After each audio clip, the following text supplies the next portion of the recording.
Muito bem, estamos aqui de volta para o curso da ETAD, Escola de Educação Teológica das Assembleias de Deus, e estamos estudando a matéria Profetas Maiores.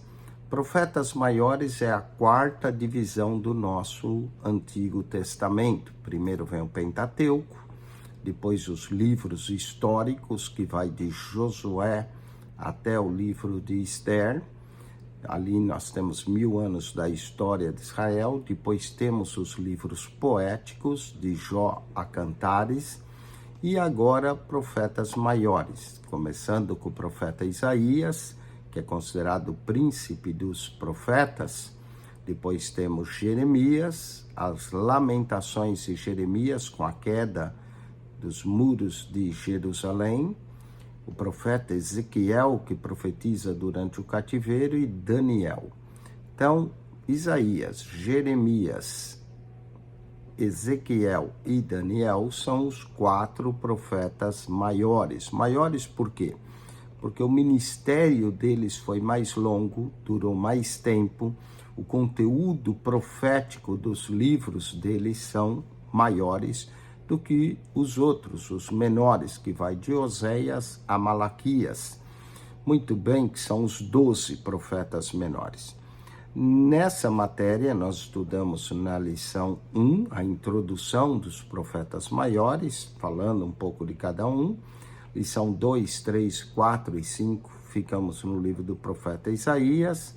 Lição 6, introduzimos o livro de Jeremias, com a chamada Jeremias, e hoje nós vamos abordar a lição de número 7, o livro de Jeremias, continuando, falando de Jeremias capítulo 13 ao 29, onde inclui a primeira e a segunda deportação dos judeus. Os judeus foram para a Babilônia, mas foram em turmas de deportação. A primeira turma foi no ano 606, 605 a.C., onde foi Daniel, seus amigos e alguns da nobreza, para forçar a nobreza de Israel continuar pagando impostos à Babilônia. Claro, Israel com o tempo para de pagar impostos, a Babilônia vem, cerca Jerusalém novamente. E aí nós temos uma segunda leva que é levado cativeiro, 10.000 judeus, artesãos, levaram uma grande classe, sacerdotes foram levados, e Ezequiel está nessa turma. Isso se deu no ano 597 a.C. Novamente eles continuam pagando impostos, e depois de 11 anos, outra rebelião, aí a Babilônia vem, destrói o templo, destrói os muros. E aí, 586 a.C., nós temos a última leva, e é quando Jeremias, que é o profeta desse tempo, Jeremias que escreve o livro de Lamentações. Então, lição de número 7, nós vamos abordar a primeira e a segunda deportações dos judeus, Jeremias capítulo 13 ao capítulo 29. As profecias que nós vamos estudar nessa lição, elas tratam da primeira e segunda leva de judeus que foram levados ao cativeiro. Historicamente, a nação estava à beira da total destruição. Como a areia que está acabando de escorrer de uma ampulheta, assim estava passando o tempo para Israel, ou Judá, se arrepender e, desse modo, evitar o julgamento divino. Esse tempo estava se esgotando rapidamente.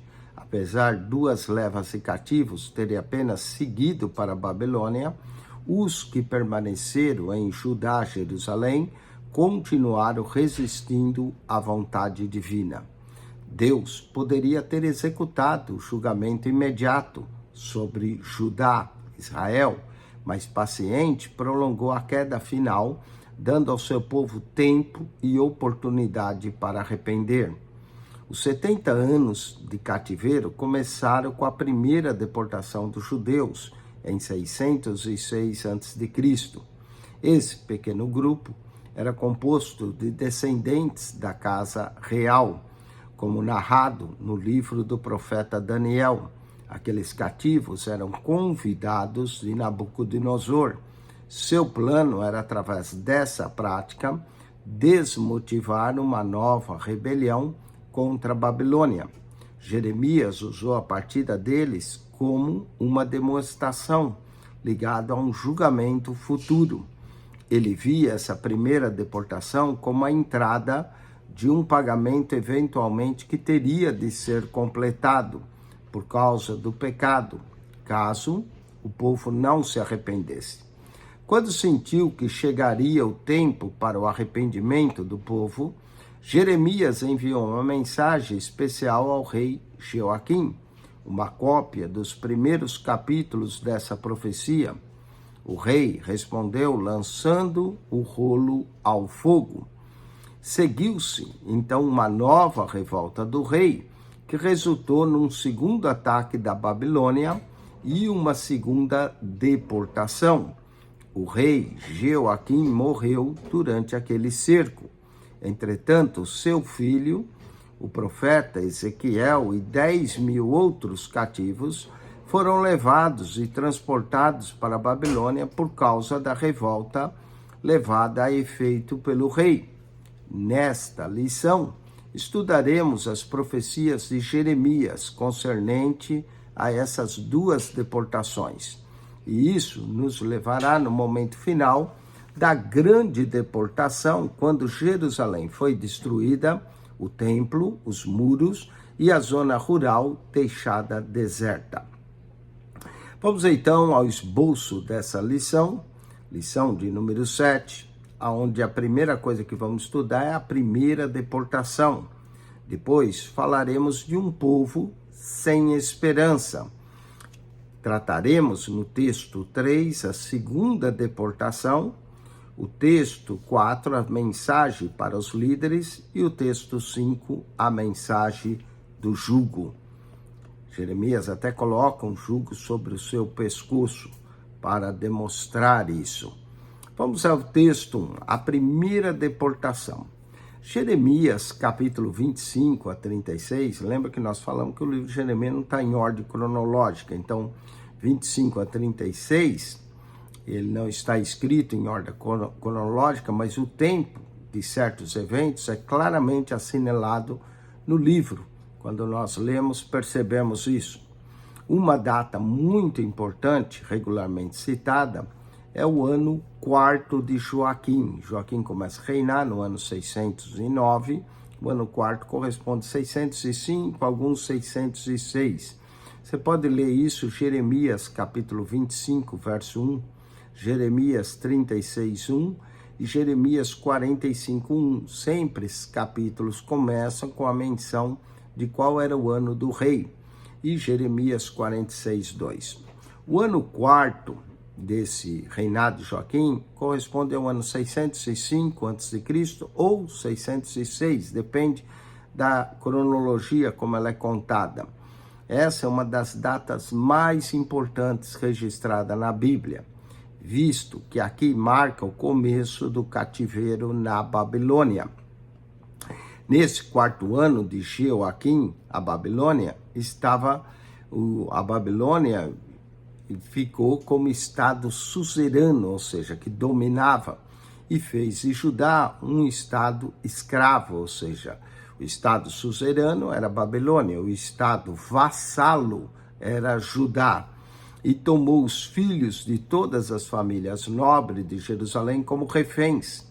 Embora tenha acontecido entre os eventos dos capítulos 12 e 13, isso é discutido em vários lugares do livro. Falemos da profecia dos 70 anos de cativeiro. Jeremias, capítulo 25. Jeremias profetizou que os exércitos da Babilônia, então em marcha, seriam vitoriosos sobre todos os seus adversários. Levariam cativos judeus para a Babilônia, para lá ficarem durante 70 anos. Leiamos isso, Jeremias 25, verso 11 e 12. E toda essa terra virá a ser um deserto e um espanto, e essas nações servirão ao rei de Babilônia 70 anos. Acontecerá, porém, que quando se cumprirem os 70 anos, visitarei o rei de Babilônia, e essa nação, diz o Senhor, castigando a sua iniquidade, e da terra dos caldeus farei deles ruínas perpétuas. Jeremias 25, verso 11 e 12. Mais tarde, Daniel teve coragem de orar para o cumprimento dessa profecia, como fazia parte do primeiro grupo dos exilados.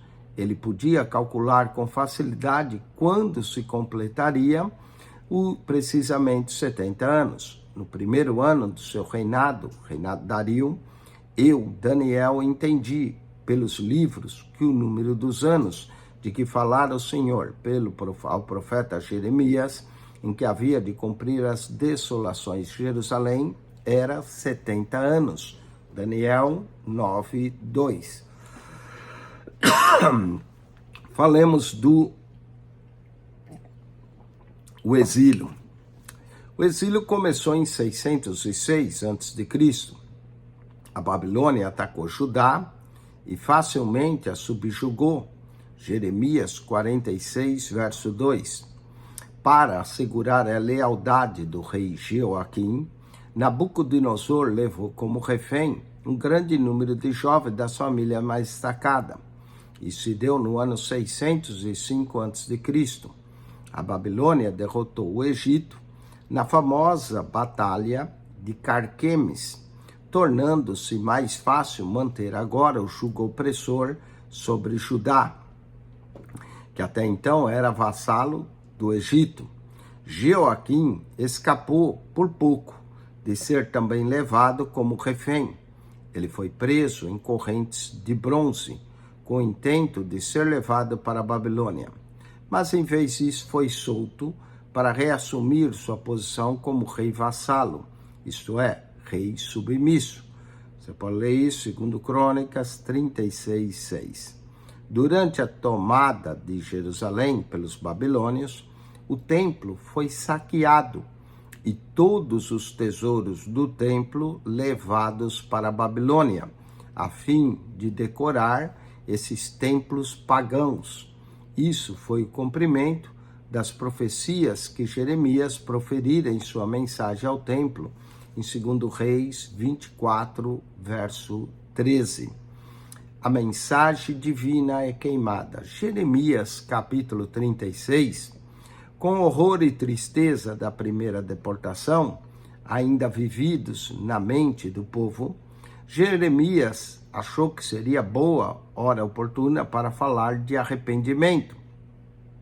Uma vez que estava encarcerado e não podia ir ao templo, o profeta ditou a mensagem ao seu secretário particular, Baruque. Jeremias, capítulo 36, verso 4 a 6. Jeremias decidiu que a melhor hora para apresentar essa mensagem ao povo seria um grande dia de jejum que tinha sido proclamado. De um ponto estratégico do templo, Baruque leu a mensagem que despertou muito interesse. E um dos oficiais do rei, ao ouvir a mensagem, ficou tão impressionado que pediu para Baruque lê-la de novo em uma reunião particular com outros oficiais. Depois dessa segunda leitura, foi decidido que o rei teria de ouvir aquela mensagem divina. Os oficiais sabiam que o rei Jeoaquim poderia irar-se contra a mensagem e tentar matar Jeremias. Para evitar tais riscos, instruíram Baruque e Jeremias a se esconderem, enquanto eles fossem ler a mensagem para o rei. Quando encontraram o rei, ele estava na sua casa de inverno, esquentando-se diante de um braseiro aceso. O rei escutou a leitura de somente algumas páginas da mensagem antes de ficar dominado pelo ódio e cortar a mensagem em pequenos pedaços com um canivete de escrivão. Jeremias, capítulo 36, verso 23. Ele jogou os pedaços ao fogo que estava no braseiro e ordenou que prendesse Jeremias e Baruque. Porém, a tentativa do rei de evitar que Jeremias continuasse a receber e transmitir as mensagens de Deus foi em vão, porque nem ele, nem Baruque podiam ser encontrados. Jeremias 36, 26, lemos: o Senhor os escondera. Jeremias reescreveu depois a mensagem e acrescentou outras que Deus lhe tinha dado. O fato de hoje podermos ler a mesma mensagem queimada por Joaquim, séculos atrás, é uma grande lição de que a palavra de Deus é eterna. Ela não pode ser destruída. Vamos aos exercícios. Assinale com X a alternativa correta. Uma das datas mais importantes registrada na Bíblia, visto que marca o começo do cativeiro, letra A, ano 606 a.C. 606 a.C. Vamos ao 7:2. Jeremias profetizou que os exércitos da Babilônia em marcha seriam vitoriosos sobre todos seus adversários e levariam cativos os judeus para a Babilônia, onde ficariam, letra C, 70 anos. 7:3. A Babilônia, que em 606 a.C. atacou e derrotou Judá, em 605 a.C. derrotou o Egito na famosa batalha, letra B, de Carquemes. 7:4. Ao ouvir a mensagem divina em sua casa de inverno, o rei, indignado, queimou e mandando prender, letra B, Jeremias e Baruque. Vamos agora ao texto de número 2. Um povo sem esperança. Com o exílio de 606 a.C., não refreou em quase nada os pecados de Judá. Deus lançou mão de outra deportação para chamar a atenção do seu povo. Os capítulos 13 a 17 do livro de Jeremias relatam como Deus procurou chamar o seu povo ao arrependimento, com sermões persuasivos e a provocação de uma seca, mas em vão. Concluindo que a concessão da misericórdia em nada adiantava, Deus declarou que punira Judá mais uma vez, e nem as orações de intercessões de Jeremias evitariam o castigo. Portanto, determinou-lhes que não mais orasse, porque não adiantaria. Jeremias, capítulo 11, verso 14. Falemos do cinto de linho, Jeremias, capítulo 13. A fim de ilustrar a seriedade dos pecados de Judá, Jeremias foi instruído a comprar e colocar um cinto de linho sobre os lombos. Depois, o Senhor ordenou levar o cinto ao Eufrates, na Babilônia, e escondê-lo na fenda de uma rocha. Passados muitos dias, quando quis recuperá-lo, o cinto estava sujo, podre e sem valor algum. Jeremias capítulo 13, versos 6 e 7. Esta experiência serviu como ilustração de uma mensagem para mostrar como Judá, simbolizado pelo lindo cinto, tinha se corrompido. Judá, a propriedade peculiar de Deus, tinha ido para a Babilônia e ali se iludira com seus valores, filosofias e códigos morais. Agora, Deus estava querendo dizer ao seu povo que, devido à sua condição pecaminosa, ele permitiria que fossem levados novamente à Babilônia, não mais como reféns, mas como escravos. Esse é o efeito do pecado sobre qualquer vida. Ainda que começa com uma simples manifestação de desejo, logo se transforma em um tirano da alma, dominando-a e tomando como escrava.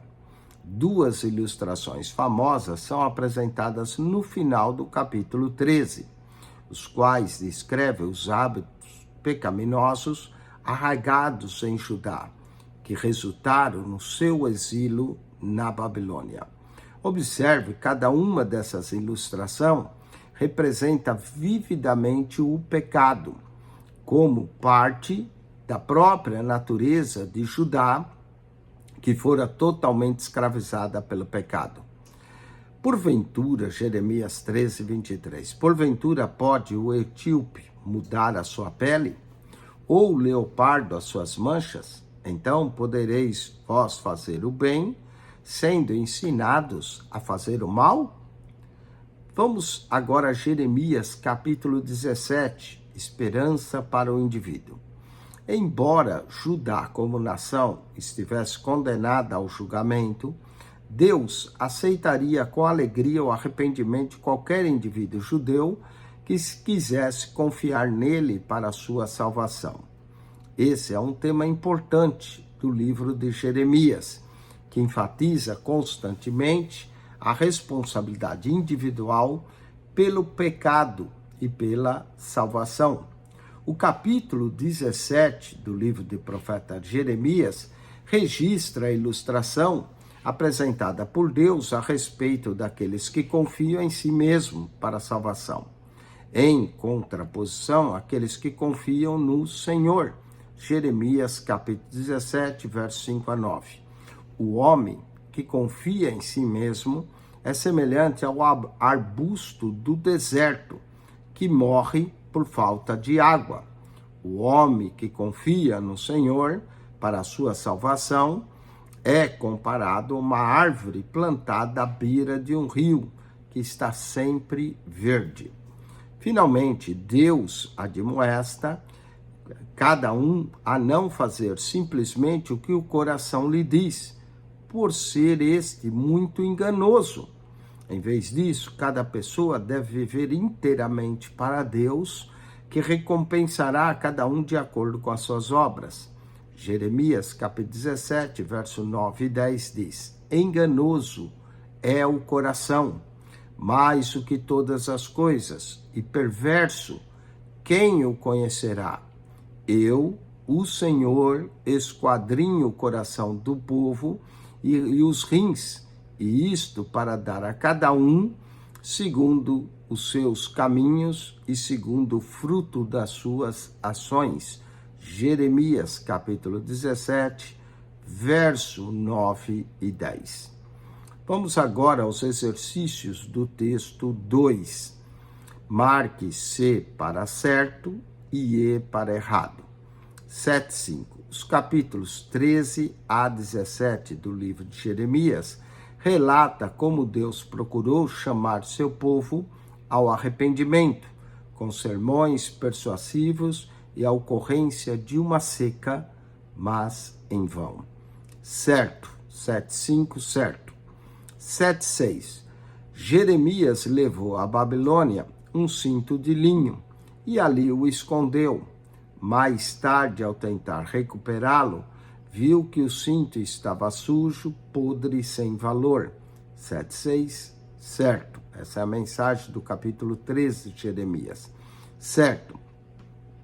7.7. Visto que Judá permaneceu no pecado, Deus permitiu que o povo fosse novamente levado à Babilônia, não mais como reféns, mas como escravos. Certo. 7.8. As ilustrações apresentadas no final do capítulo 13 fala de uma Judá indefesa e levada cativa injustamente. Errado. Judá foi por causa dos seus pecados. 7.9. Deus admoesta as pessoas a não fazerem o que o seu coração lhes diz, pois esse é muito enganoso. Importa viver inteiramente para Deus. Certo. Vamos agora ao texto de número 3, a segunda deportação para a Babilônia. Jeremias, capítulo 18 a 20. Joaquim rebelou-se, não só contra Deus, mas também contra Nabucodonosor. Apesar de já haver judeus cativos na Babilônia, ele decidiu rebelar-se novamente.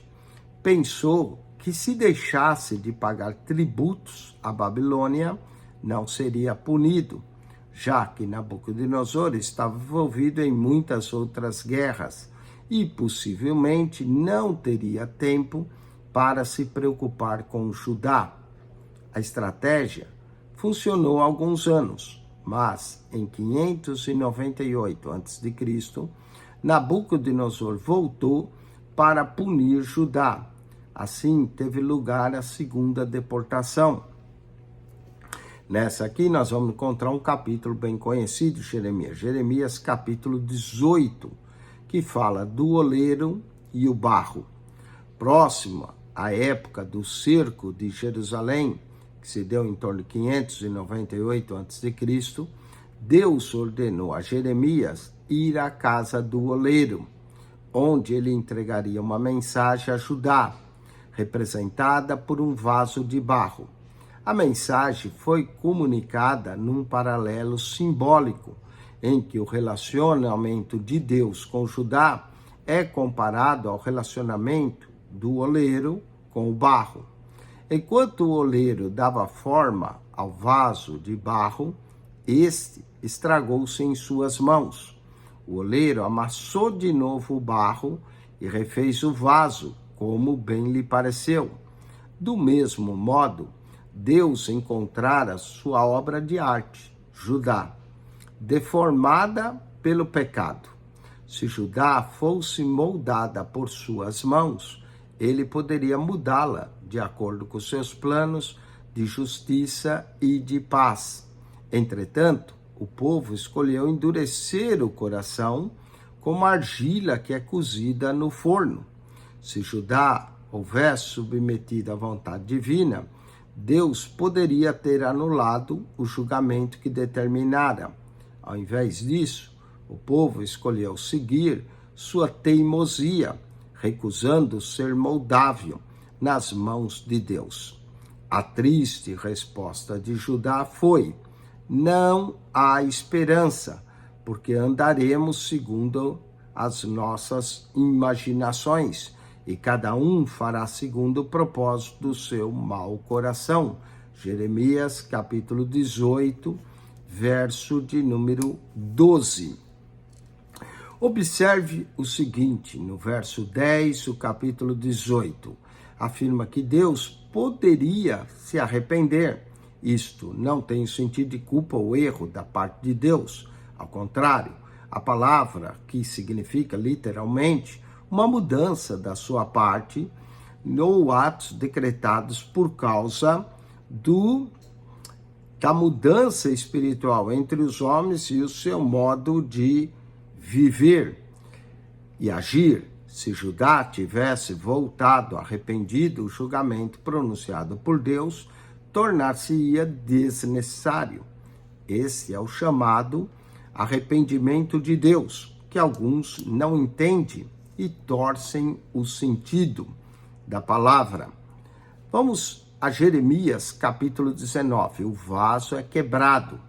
O episódio do vaso, relatado agora no capítulo 19, tem praticamente a mesma natureza que a ilustração do barro do capítulo 18. Conforme Jeremias esclarece, Judá se recusara a submeter a mudança de vida exigida por Deus. Nesse exemplo, agora Judá é descrito como um vaso que, ao ser moldado, endureceu-se de forma distorcida e inútil. Jeremias tomou o vaso deformado e quebrou no vale do filho de Rinom. Jeremias, capítulo 19, verso 1 e 6. Nesse mesmo vale, Judá havia cometido pecados abomináveis. Tinha até mesmo oferecido sacrifícios humanos a deuses estranhos. Jeremias diz que o vale passaria, então a ter um novo nome, Vale da Matança, pois os babilônios matariam milhares de judeus rebeldes naquele exato lugar. Jeremias, capítulo 19, versos 7 e 8. E Jeremias, capítulo 7, versos 31 a 33. Falemos do tronco, Jeremias, capítulo 20. Ao completar a mensagem do vaso quebrado, Jeremias subiu do vale para a entrada do templo, onde começou a pregar. Sua mensagem, como de costume, ofendeu o povo. Como estivesse proibido de pregar no templo, Passur, que era o oficial da casa do Senhor, mandou açoitá-lo e prendê-lo ao tronco. Jeremias foi solto no dia seguinte, quase completamente arrasado de espírito. Ele reclamou a Deus, dizendo que a pregação da mensagem lhe causara grande desencorajamento, por causa do desprezo e da ofensa pessoal que sofreu. Tal era a sua revolta, que já estava decidido a não mais pronunciar nem o nome de Deus. Entretanto, sua chamada era real. A palavra de Deus foi como força viva em sua alma.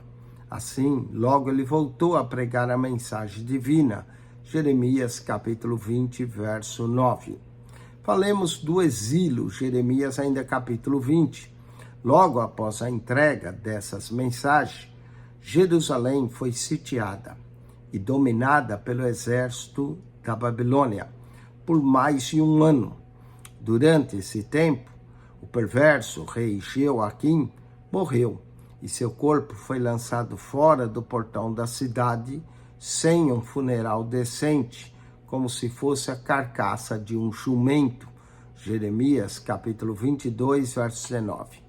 Jeoaquim foi sucedido por seu filho Jeconias, ou Joaquim. Não confunda Jeoaquim com Joaquim, a qual reinou apenas 3 meses.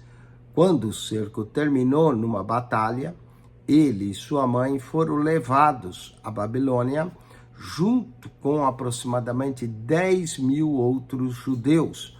Jeremias 22, verso 26. Esse segundo grupo de cativos, ou segunda deportação, era composta por líderes do povo, os melhores soldados, os exímios artesãos, segundo Reis 24:14. Passur, o oficial do templo que prendera Jeremias, também estava nesse grupo. Jeremias capítulo 20, verso 6. Vamos aos exercícios desse texto, número 3.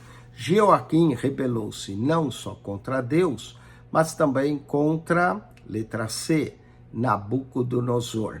7:11. Usando a figura de um oleiro e o barro, Deus levou Judá a saber que se fosse moldada por suas mãos, ele poderia mudá-la de acordo com seus planos.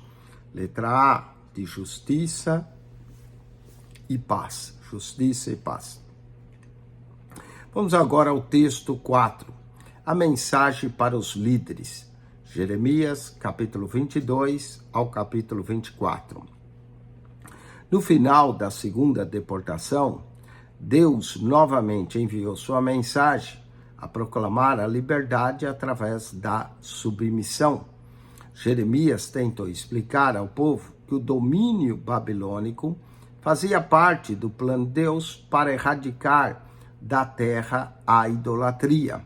Assim, se o povo não se submetesse a esse domínio e ao seu efeito purificador, Deus teria de puni-lo ainda mais severamente. Essas passagens retratam vividamente o amor de Deus por Judá, um amor infinito. 2 vezes ele havia punido seu povo com derrota e exílio, mas tudo fora em vão. O desejo de Deus era o de arrependimento do povo e não vingança. Mesmo depois do segundo exílio, se o povo tivesse submetido-se à vontade de Deus, o castigo teria sido muito mais leve. Mas, infelizmente, seus corações continuavam em rebeldia. Agora vamos examinar os fatos ocorridos no final dos anos que precederam a destruição total de Jerusalém, ou de Judá. As mensagens desse texto foram proferidas logo depois do segundo exílio, no ano 597 a.C. O novo rei de Judá, agora Zedequias, era um homem fraco, que temia o futuro julgamento de Deus, mas tinha medo de perder sua popularidade. Ele Zedequias foi o último rei de Judá. Falemos da mensagem do palácio, Jeremias 22. Logo depois que Zedequias assumiu o trono, Deus mandou Jeremias ir ter com ele, com instruções de como deveria governar Judá. Zedequias deveria ser um rei justo, submetendo-se voluntariamente às autoridades babilônicas. Se não obedecesse a Deus a esse respeito, a última fase do julgamento viria sobre Jerusalém. Para enfatizar e convencer os judeus de que essa profecia realmente se realizaria, Jeremias relembrou ao rei as suas 3 profecias anteriores, dirigidas aos 2 irmãos e ao sobrinho de Zedequias. Todas essas profecias já tinham se cumprido. Jeremias relembrou ao rei que Salum, que era Jeoacás, tinha sido levado cativo para o Egito e não voltara. Jeremias 22, verso 11 e 12. Do mesmo modo, as predições sobre o enterro de Jeoaquim e o exílio de Jeconias, que é Joaquim, tinham se cumprido palavra por palavra. Jeremias 22, verso 19 e 28. Zedequias agora enfrentava profecia semelhante. E caso não se submetesse à vontade de Deus, o resultado, já sabemos, era o exílio. Vamos agora a Jeremias capítulo 23, a mensagem dos pastores. E aqui pastores era o guia do povo. O povo era considerado como ovelhas do seu pasto. Os pastores eram os líderes. Os reis, no caso, sacerdotes. Infelizmente, o novo rei e seus conselheiros espirituais não fizeram caso dos avisos do profeta Jeremias, tornando-se iguais a pastores que não se preocupam com o bem-estar do rebanho. Como resultado, Deus disse que o rebanho seria espalhado pelo mundo até o tempo em que o verdadeiro pastor o reunisse novamente, o Senhor Jesus, nosso pastor. Esse rei pastor seria da linhagem de Davi e seria chamado o Senhor, justiça nossa. Jeremias capítulo 23, versos 5 e 6. Esse título lembrava especialmente a Zedequias a sua falha como pastor do povo de Deus, pois o seu nome tinha quase o mesmo sentido. Zedequias quer dizer, o Senhor é a minha justiça. Vem da palavra tezetic, quer dizer justiça, quias, o Senhor é a minha justiça. Os sacerdotes e profetas também eram culpados por levar o povo ao pecado. Jeremias se queixa. O meu coração está quebrantado. Jeremias 23, verso 9. Estavam pecando até mesmo dentro do próprio templo. Jeremias 23, verso 11. Esses homens viviam em pecado, enquanto hipocritamente se diziam servos de Deus. Jeremias diz, cometem adultérios e andam com falsidade. Jeremias 23, verso 14. De alguma forma, esses homens tinham convencido a si mesmos de que Deus estava muito distante e que não poderia ver seu pecado. Deus respondeu a essa ideia descabida, dizendo, esconder-se-ia alguém em esconderijos, de modo que eu não o veja, diz o Senhor. Jeremias 23, verso 24. Vamos à mensagem dos figos, Jeremias capítulo 24. Em vez de admitirem suas culpas, os profetas e o povo criaram suas próprias interpretações para explicar os exílios. Tentavam explicar que os que haviam sido capturados eram judeus pecadores, a passo que os que haviam ficado estavam a salvo por causa de suas práticas religiosas. apesar de hipócritas. Jeremias respondeu-os duramente por essas ideias errôneas, expondo-lhes a visão de que Deus lhe havia dado. Na visão, Jeremias vira 2 cestos de figo, um cheio de figos podres e outros com figos bons. E ele explicou que os figos estragados representavam o povo que havia sido poupado de ser levado cativo, enquanto que os figos bons representavam os que tinham ido para o cativeiro, que estavam sendo levados ao arrependimento através de seus sofrimentos. A esse último grupo, Deus prometeu, Jeremias 24, verso 7, e dar-lhe-eis coração, para que me conheçam, porque eu sou o Senhor, e ser-me-ão por povo, e eu lhes serei por Deus, porque se converterão a mim de todo o coração. Jeremias 24, verso 7. Num triste contraste, os que representam os frutos podres, os figos podres, ainda tinham pela frente um sombrio futuro de destruição e sofrimento. Vamos aos exercícios do texto 4. Relacione a coluna A à coluna B. Coluna A.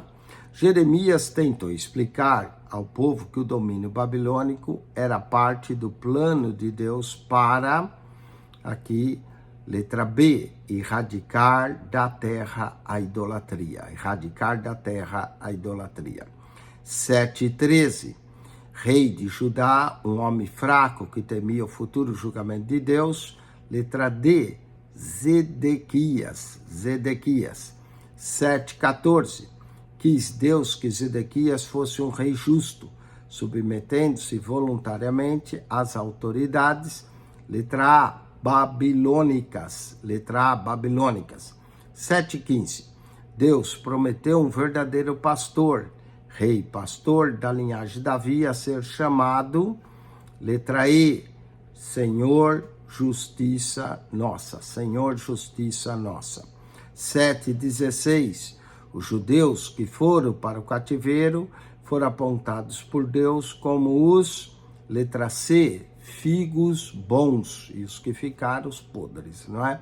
Vamos ao texto 5. A mensagem do jugo. Jeremias, capítulo 27 ao capítulo 29 e também capítulo 31, os acontecimentos em relevo nesse texto ocorrem nos últimos anos do reinado de Zedequias. O povo e os governantes não tinham aprendido as lições que Deus procurava ensinar-lhes através do segundo exílio. Queriam se rebelar contra a Babilônia.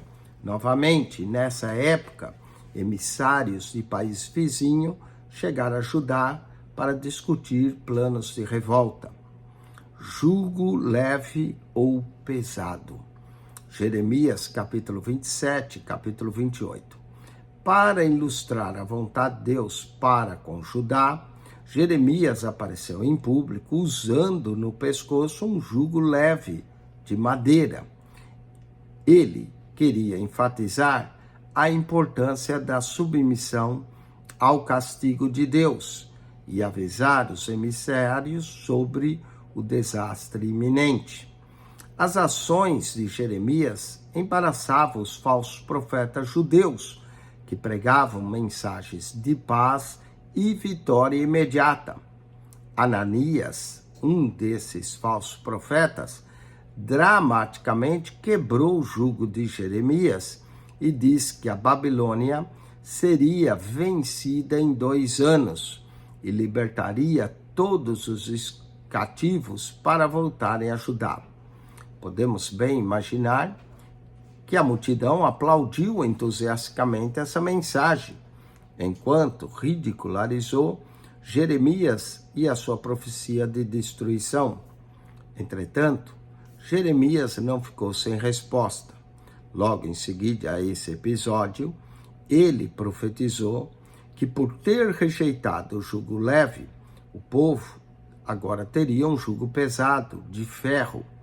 Ananias foi sentenciado ao julgamento divino por pregar falsas mensagens. Jeremias 28, 16, 17, lemos: Este ano morrerás, porque falasse em rebeldia contra o Senhor. E morreu Ananias, o profeta, no mesmo ano, no 7º mês. A mensagem dos jugos, o leve e o pesado, é relevante também aos crentes de hoje. A submissão à vontade de Deus é sempre mencionada como um jugo. Mateus 11, 29 a 30 diz: Tomai sobre vós o meu jugo e aprendei de mim, porque o meu jugo é suave e o meu fardo é leve. Aos que não compreendem, infelizmente isso é um problema. É bastante conhecido o fato de que a renúncia à liberdade pessoal para seguir a Cristo é uma ofensa para muitos. No entanto, eles precisam entender que todo mundo tem um jugo, ou o jugo leve de Cristo, que significa liberdade espiritual, ou o jugo pesado do pecado, que é a escravidão.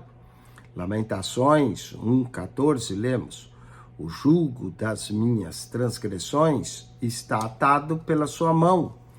Elas estão entrecidas, subirão ao pescoço. Lamentações 1,14. Gálatas 5:1. Estais, pois, firmes na liberdade com que Cristo nos libertou, e não torneis a colocar-vos debaixo do jugo da servidão. Gálatas 5:1. Vamos à carta de Jeremias aos exilados. Jeremias capítulo 29. Os novos planos de revolta e promessas de libertação dos falsos profetas chegaram aos exilados em Babilônia. Tudo indica que eles estavam confinados em grandes campos de trabalho, em acesso fácil à correspondência proveniente de Judá. Acreditando nessas notícias encorajadoras, os cativos recusavam se adaptar à nova situação e continuaram a esperar pela liberdade iminente. Deus colocou um peso no coração de Jeremias para que se escrevesse uma carta aos cativos, avisando-os para que não fosse enganado por falsas esperanças. Informou que o cativeiro ainda duraria muito tempo, por isso eles deveriam casar, construir casas e se tornarem bons cidadãos em sua nova terra. Ele lhes acrescentou uma palavra de encorajamento, lembrando-os que Deus ainda tinha planos definidos para eles. Jeremias 29, verso 11. Porque eu pensei os pensamentos que tenho a vosso respeito, diz o Senhor, pensamentos de paz e não de mal, para vos dar o fim que esperais. Jeremias 29, verso 11. Deus prometeu não apenas que os judeus cativos na Babilônia um dia voltariam à sua terra natal, mas também que quando isso acontecesse, eles seriam um povo convertido. Jeremias 29, 13, lemos: E buscar-me-eis e achareis, quando me buscardes com todo o vosso coração. O caminho da morte e o caminho da vida. Jeremias capítulo 21. A mensagem de submissão pregada por Jeremias foi rejeitada por Zedequias e seus conselheiros, os quais continuamente buscavam oportunidade para se rebelarem contra a Babilônia. Em 596 a.C., um novo faraó do Egito prometeu ajudar Judá a conquistar liberdade. Com encorajamento dessa aliança, Zedequias se revoltou. Entretanto, quando Nabucodonosor chegou com seu poderosíssimo exército, o rei Zedequias perdeu toda a coragem. Dirigindo-se a Jeremias, ele pediu ao profeta que orasse por um milagre, tal como Isaías havia orado e conseguido um milagre 125 anos antes. Jeremias, capítulo 21, verso 1 e 2. Jeremias sabia que a única solução para que a crise era a submissão. Até mesmo suas orações para que alcançasse vitória não poderia salvar o povo. Cada pessoa teria de tomar a própria decisão de submeter a Deus ou ser destruído. Jeremias 21, verso 8. A esse povo dirás: assim diz o Senhor, eis que eu ponho diante de vós o caminho da vida e o caminho da morte. Jeremias 21, verso 8. Assinale com X a alternativa correta. Para ilustrar a vontade de Deus para com Judá, Jeremias apareceu em público, letra B, usando no pescoço um jugo leve. 7:18. Revoltados, falsos profetas quebraram o jugo que estava no pescoço de Jeremias. Um desses falsos profetas era, letra B, Ananias. Vamos ao 7:19. Por meio de correspondência, os falsos profetas faziam os exilados em Babilônia acreditavam que estava próximo do tempo de sua libertação. Letra A, sua libertação. Vamos à revisão dessa lição de número 7. Os profetas maiores, marque agora C para certo e E para errado. 7:20. Jeremias se encontrava preso, mandou uma mensagem divina para ser lida por Baruque no grande dia do jejum anunciado. Certo. 7:21. O lindo cinto que, escondido por Jeremias, apodreceu, serviu de ilustração para mostrar que Judá estava corrompida. Certo. 7:22. O capítulo 19 fala de mais um exemplo de vaso que, ao ser moldado, endureceu de forma distorcida. Ele foi quebrado no vale do filho de Rinom. Certo. Os capítulos 22 a 24 do livro de Jeremias falam vividamente da ira de Deus e de seu total desinteresse por Judá. Errado. Em vez de admitirem, Deus não estava desinteressado, estava interessado no arrependimento. 7:23, errado. 7:24, em vez de admitirem suas culpas, os profetas e o povo criaram suas próprias interpretações para explicar os exilos. Certo. 7:25, Jeremias profetizou que por rejeitar o jugo leve, o povo agora teria um jugo pesado. Certo. 7:25. 7:26, a mensagem de submissão pregada por Jeremias foi prontamente aceita por Zedequias e seus conselheiros, conformados com o exílio babilônico. Errado, não foi aceita, errado, e a conclusão é o exílio. Bom, com isso nós terminamos essa lição de número 7, espero que você tenha entendido um pouco mais do livro do profeta Jeremias, que você possa ler esses capítulos.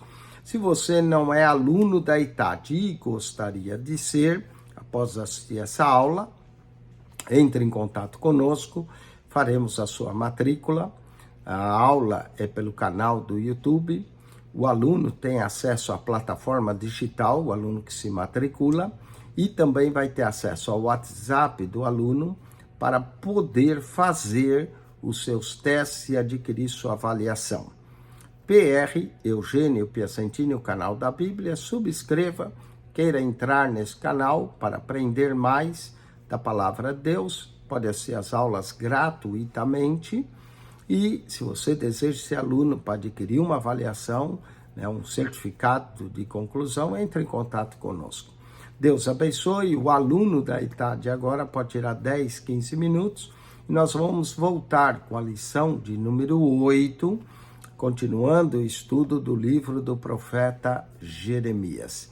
Profetas Maiores, curso da ITAD, Escola Teológica da Escola de Educação Teológica das Assembleias de Deus. Deus se abençoe em Cristo Jesus. Quem esteve convosco, pastor Eugênio Piacentini. Entre no canal PR Eugênio Piacentini, o canal da Bíblia.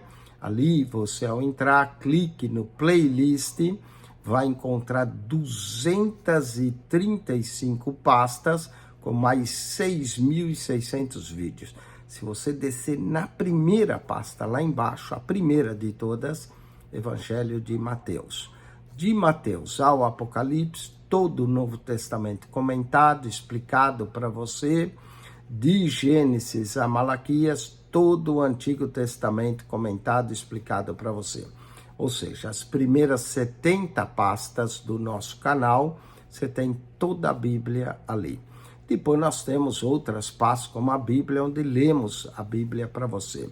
Pesquise cada pasta, ache aquilo que lhe interessa e estude a santa e gloriosa Palavra de Deus. Que essa palavra entre em nossos corações e transforme as nossas vidas. PR Eugênio Piacentini, o canal da Bíblia. Subscreva. Deus te abençoe. Amém.